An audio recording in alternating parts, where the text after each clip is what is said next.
ini udah sekian tahun saya belajar ini, belum saya mampu menyatakan diri itu benar-benar bersungguh-sungguh untuk bersabda seperti masih saya terus terang kalau saya kesulitan sekali ya setel aja audionya Mas Guru, jadi saya masuk ke audio itu ya sudah ikut gitu.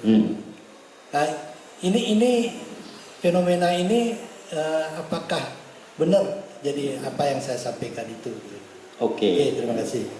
Saya gunakan bahan yang ada aja ya. Jadi kalau Anda itu membuat dosa dengan pikiran, dengan perkataan maupun tindakan, ya, itu laksana Anda menorehkan noda di badan Anda. Dalam hal ini, noda itu ada di badan halus. Lebih jelasnya kita menyebutnya di tubuh karma, karmic body. Pikiran yang jahat, pikiran penuh prasangka itu sudah membawa dosa.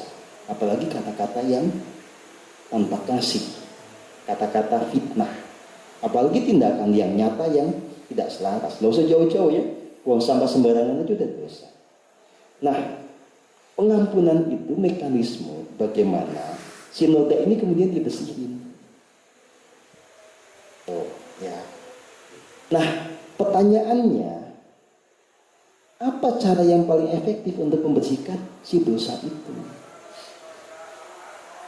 Jejak dosa itu sebetulnya nanti secara realnya akan terhapus dengan dua cara. Satu, orang yang bersangkutan itu menuai buah karma buruk. Ya, misalnya tiba-tiba sakit, tiba-tiba kecelakaan.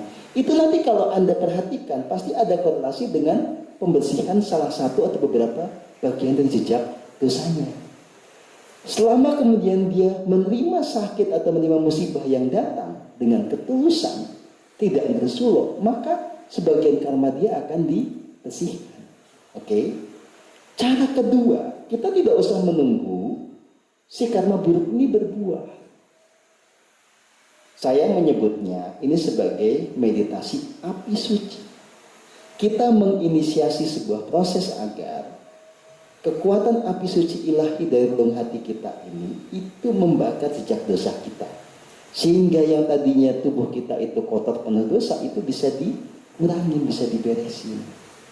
Nah, sebetulnya kata kuncinya apa? Tidak mesti Pak Nyoman itu ngomong sendiri. Saya sudah membantu Anda dengan menyediakan fasilitas yang namanya audio. Ya. Kalau Anda dengarkan itu dengan penuh kesungguhan, dengan kepasrahan, itu pasti berefek. Tapi kalau Anda misalnya juga mau ngomong sendiri, ya boleh. Dan sebetulnya kan tidak susah, tidak apa, tinggal minta ampun, apa susahnya. Ya.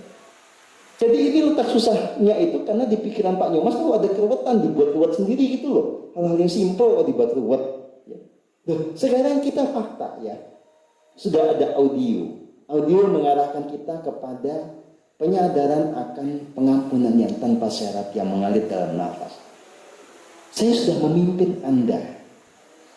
Anda tinggal dengarkan kata-kata saya di dalam audio itu atau di dalam meditasi kayak begini yang saya pandu. Anda pasrah, ikuti saja semuanya. Ya. Loh, apa susahnya kayak begitu? Susahnya di mana coba? Makanya kalau sudah buntu saya itu. Loh, nggak usah nunggu buntu. Kenapa mesti nunggu buntu?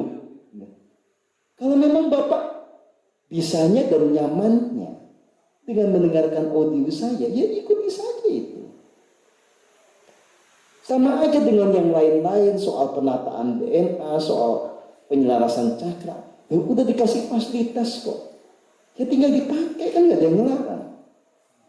Kalau misalnya Anda sudah bisa tanpa audio, tanpa apapun meditasi sendiri dengan tekun, ya otomatis juga sama aja hasilnya nanti. Kenapa dibuat susah? Yang penting kan hasilnya, Pak. Ya kan? Yang dicari itu apa? Nggak puas kalau dibantu orang, pengen sendiri. Ya bisa jadi kan begitu. Itu kan psikologinya orang. Kayaknya nggak marem kalau nggak lakuin sendiri. Kalau nggak nyabda sendiri nggak keren. Gimana sih? Yang penting itu Andanya ketemu bahagia.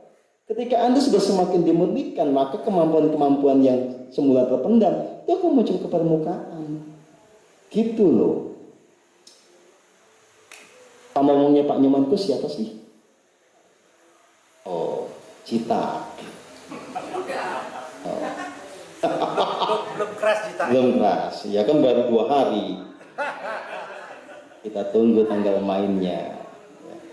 Sudahlah, hidup itu jangan dibuat rumit. Apa sih? Yang penting itu Anda bergerak maju. Semua anugerah itu diterima dengan sukacita, termasuk yang namanya bala bantuan dan segala bentuknya. Gitu.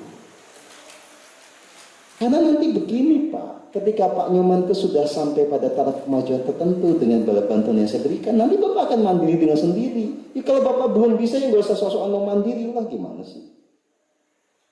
Coba Bapak cara mendidik anak juga bagaimana. Ketika anak masih kecil, Bapak bantuin, nanti anak-anak udah gede ya jalan sendiri. Gitu Pak. Kita juga dibuat susah gitu. Seringnya akhirnya menggunakan audio. Loh ya kan bebas. Oke?